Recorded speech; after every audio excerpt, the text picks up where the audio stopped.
এই যে সৌজন্যতার যে রাজনীতি, সেই রাজনীতি কিন্তু দেখা যাচ্ছে না আমাদের সার্বিকভাবে। পশ্চিমবঙ্গে সৌজন্যতা বলে আর কিছু দেখা যাচ্ছে না, এটা গোটা ভারতবর্ষেই সেটা লক্ষ্য করা যাচ্ছে। কিন্তু একটা বিষয় আমার এখানে একটা প্রশ্ন, সেটা হচ্ছে গিয়ে রাজ্যের মুখ্যমন্ত্রী যখন বিধানসভায় তার বক্তব্য রাখছেন, সেই তীব্র হইহট্টগোলের মধ্যে তিনি হিট অফ দ্য মোমেন্ট হয়তো অনেক কিছু বলে ফেলেছেন। কিন্তু আমার প্রশ্ন হচ্ছে যে তিনিও তো এটা বলতে পারেন না, ঠিক যেরকম ভাবে রাজ্যের বিরোধী দলনেতা বলতে পারেন না যে মুখ্যমন্ত্রী চোর, ঠিক সেরকম ভাবে রাজ্যের মুখ্যমন্ত্রী দেশের প্রধানমন্ত্রীকে বলতে পারেন না মোদি চোর, অমিত শাহ চোর, এটা কিন্তু বলতে পারেন না। আজকে সেই কথাগুলোই হয়েছে। আমরা এই যে সেশনগুলো যে হয়, যেগুলো বোঝার খুব দরকার যে এই সেশনগুলোতে কি আলোচনা হয়, রাজ্যের উন্নয়নের জন্য কোন বিষয়গুলো জরুরি, রাজ্যের মানুষের দরকারে কোন বিষয়গুলো আমাদের সামনে আনা দরকার, সেইগুলো তো আলোচনা হয়। কিন্তু আজকে আলোচনা হচ্ছে কি, মুখ্যমন্ত্রী বলছেন মোদি চোর, অমিত শাহ চোর, বিধানসভার বাইরে শুভেন্দু অধিকারী বলছেন মমতা ব্যানার্জি সব থেকে বড় চোর। এইটা শোনার জন্য কি শুভেন্দু অধিকারী বারবার বলেন 2,33,27,000 ভোটার আমাদেরকে ভোট দিয়েছেন, তাদেরকে তাদের ভোটে আমরা জিতে এসেছি, আমরা এইটা কি শুনতে তাদেরকে সেখানে পাঠিয়েছি? না, আমরা এগুলো শুনতে সেখানে তাদেরকে পাঠাইনি। আমার কৌশিকের কাছে একটা স্পেসিফিক প্রশ্ন, পশ্চিমবঙ্গ বাদে আমরা ভারতবর্ষের বিভিন্ন বিধানসভা, রাজ্য বিধানসভাগুলোর ছবি যদি দেখি, তাহলে প্রত্যেকটা সেশনের যে কটা সেশন হয়, প্রত্যেকটা সেশন, সেই সেশনের আমরা দেখি এই ভিডিও ফুটেজ বা সেই যে সম্প্রচার, সেই সম্প্রচার আমরা টিভিতে দেখতে পাই, সোশ্যাল মিডিয়ায় দেখতে পাই। একমাত্র পশ্চিমবঙ্গেই যেখানে এই সম্প্রচার কিন্তু রেস্ট্রিক্টেড, এবং রাজ্যের তরফ থেকে বা স্পিকার যেই ক্ষেত্রে সেশনের ভিডিও দেওয়ার জন্য অনুমতি দেন বা ফিড দেওয়ার অনুমতি দেন, সেইগুলোই কিন্তু শুধুমাত্র আমরা দেখতে পাই।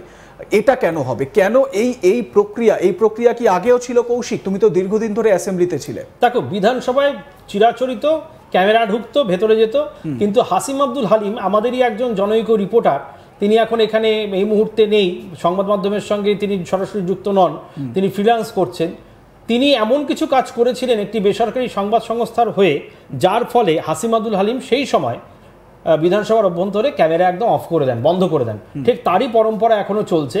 যখন বিধানসভায় মুখ্যমন্ত্রী বলবেন, সেই সময় ক্যামেরা অ্যালাউ করা হয়, ঢুকতে দেওয়া হয়, এই মুহূর্তে যেটা চলছে। বা অধ্যক্ষ যখন তার ঘরে অল পার্টি মিটিং বা বিএ কমিটির বৈঠক ডাকেন, সেই সময় ছবি তোলার জন্য এবং অধ্যক্ষের প্রেস কনফারেন্স বা সাংবাদিক বৈঠকের জন্য ক্যামেরা ডাকার তিনি অনুমতি দেন।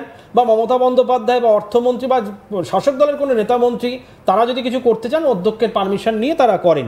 কিন্তু একটা সময় ছিল বিধানসভার ভেতরে অবারিত দ্বার ছিল এই ক্যামেরার, আমাদের মানে রিপোর্টারদের তো ছিলই, ক্যামেরারও ছিল। কিন্তু সেটা হাসিম আব্দুল হালিম কিন্তু প্রথম পায়ে বেরিয়ে পড়ান। তার কারণ হচ্ছে এমন কিছু কাজ আমরা রিপোর্টাররা করেছিলাম যেগুলো আমাদের একটা সীমা থাকা দরকার ছিল, সেই সীমা অতিক্রম করে আমরা সেগুলো করাতে সেই সময় সেই বিষয়গুলো নাইবা বললাম, সেগুলোর জন্যই কিন্তু বিধানসভায় ক্যামেরা নিয়ে ঢোকা বন্ধ করে দেওয়া হয়েছিল। এবং তারপর থেকে তুমি জানো যে এখন খুব রেস্ট্রিকশন হয়েছে, অ্যাক্রিডিটেশন কার্ড থাকলে পরে বিধানসভার হাউস কার্ড, সেই কার্ডে খাতায় নথিভুক্ত থাকতে হবে, ছবি নাম মিলিয়ে ঢোকানো হয়, এর অনেক কারণও রয়েছে। তবে আজকে যে ঘটনাটা আমরা দেখলাম, এরপরে হয়তো রিপোর্টারদের ঢুকতেও হয়তো অনেক অনুমতি লাগবে। কারণ তুমি যে অভিজ্ঞতাটা বলছো, সেটা তুমি বলছো যে সংবাদ মাধ্যমের কয়েকজন যারা রিপোর্টার, তাদের জন্য ক্যামেরাটা রেস্ট্রিকশন করা হয়েছিল। কিন্তু আজকে যে ঘটনা দেখলাম, এরপরে হয়তো স্পিকার বলবেন যে আর হয়তো সংবাদ মাধ্যমের কাউকে ঢুকতেই দেওয়া হবে না। কারণ এখানে আজকে যেটা ঘটলো, আমরা একটু না বিরোধী দলের তরফ থেকে কি বলা হচ্ছে আমরা একটু শুনি।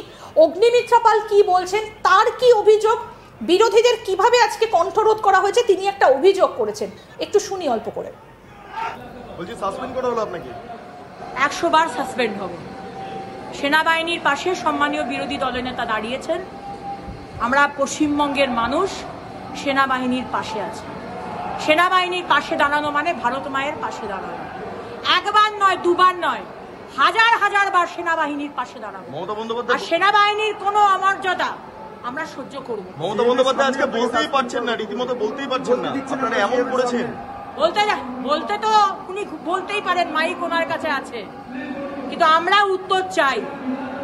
আজকে কেন বিরোধী দলনেতাকে সাসপেন্ড করে রাখা হলো, এর উত্তর আগে দিক, তারপর মুখ্যমন্ত্রী তারপর কথা বলবেন। দেখো, একটা কথা আমি এখানে একটা কথা বলছি, এই যে অগ্নিমিত্রা পাল যাকে আমরা দেখলাম, ঠিক আগের সেশনে অগ্নিমিত্রা পাল যখন মুখ্যমন্ত্রী সরাসরি কিছু বলতে উঠেছিলেন, মুখ্যমন্ত্রী বলল যে আপনার কাছ থেকে আমি ফ্যাশন সংক্রান্ত কোনো তথ্য থাকলে সেগুলো শুনবো, রাজনীতি সম্পর্কে কোনো জ্ঞান আপনার থেকে শুনবো না।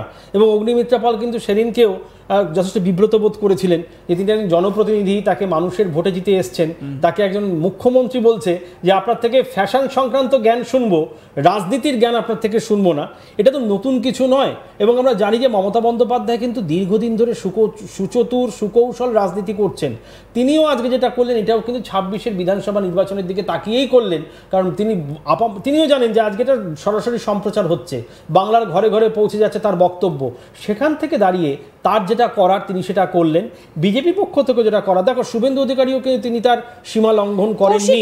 কৌশিক একটা বিষয় আমি একটু জানতে চাইবো, এই যে সাসপেন্ড করে দেওয়া, আমরা লোকসভাতেও দেখেছি যে অধীর রঞ্জন চৌধুরীকে সাসপেনশন করা হয়েছিল, কতদিনের জন্য করা হয়েছিল সেটা নিয়ে সেই সময় দাঁড়িয়ে, মানে এর আগে যখন এবারে নয়, মানে এর আগের লোকসভাতে রাহুল গান্ধীকে করা হয়েছিল, হ্যাঁ, সেখানে একটা অধীর চৌধুরীকে নিয়ে একটা বিশাল কনফিউশন তৈরি হয়েছিল কতদিনের জন্য কিভাবে। এবং ঠিক গতকাল আমরা দেখলাম বিধানসভাতে এই যে শুভেন্দু অধিকারীকে সাসপেন্ড করা হয়েছে, সেটা কতদিনের জন্য কি সেটা গতকালও স্পষ্ট করে বলা হয়নি। বিরোধীরা তাহলে কি বলতে গেলেই এই সাসপেনশনটা, সেটা রাজ্যসভা হোক, লোকসভা হোক কিংবা বিধানসভা হোক, তাহলে তো বিরোধী দলনেতা পদটাই তাহলে কোনো মূল্য থাকে না আর। দেখো এইটা না ইদানিংকালে শুরু হয়েছে, অতীতে 2003 সাল থেকে আমি বিধানসভা কভার করেছি, আমি দেখেছি বিধানসভা রীতিনীতি কি। জ্যোতিবাবুকে আমি পাইনি, তখন ছাত্র ছিলাম, কিন্তু বুদ্ধদেব ভট্টাচার্যকে গোড়া থেকেই আমি দেখেছি, তাকে পেয়েছি বিধানসভায় মুখ্যমন্ত্রী হিসেবে দেখেছি, বা মহাকরণে দেখেছি, নবান্ন তো হালফিলে হয়েছে। কিন্তু মূল বিষয় হচ্ছে এই যে সাসপেন্ড করা, এটা কিন্তু অতীতে এত ছিল না। গর্হিত অপরাধ করলে পরে তাকে সাসপেন্ড করা হতো। কি সেই অপরাধ?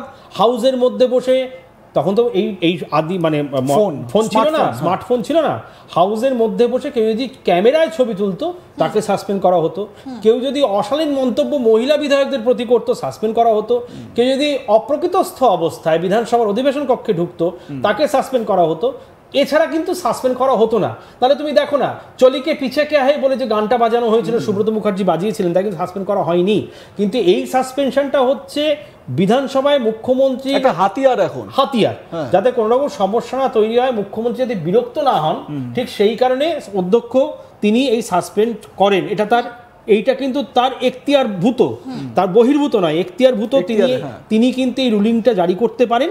কিন্তু এত কথায় কথা সাসপেন্ড করলে পারে না, কিছুটা হলো বিধানসভার গরিমা, যদিও তিনি অধ্যক্ষ, অনেক ভালো আইন তিনি জানেন, তিনি হয়তো শান্তি শৃঙ্খলা বজায় রাখার জন্যেই এই রুলিংটা দিয়েছেন, যেটা জানা গেছে। কিন্তু এরই মধ্যে কৌশিক একটা খুব গুরুত্বপূর্ণ জিনিস যেটা নিয়ে আলোচনা হওয়াটা খুব জরুরি, সেটার আলোচনা কতদূর হয়েছে আমরা কিন্তু ধোঁয়াশায় রয়েছি। কি সেটা?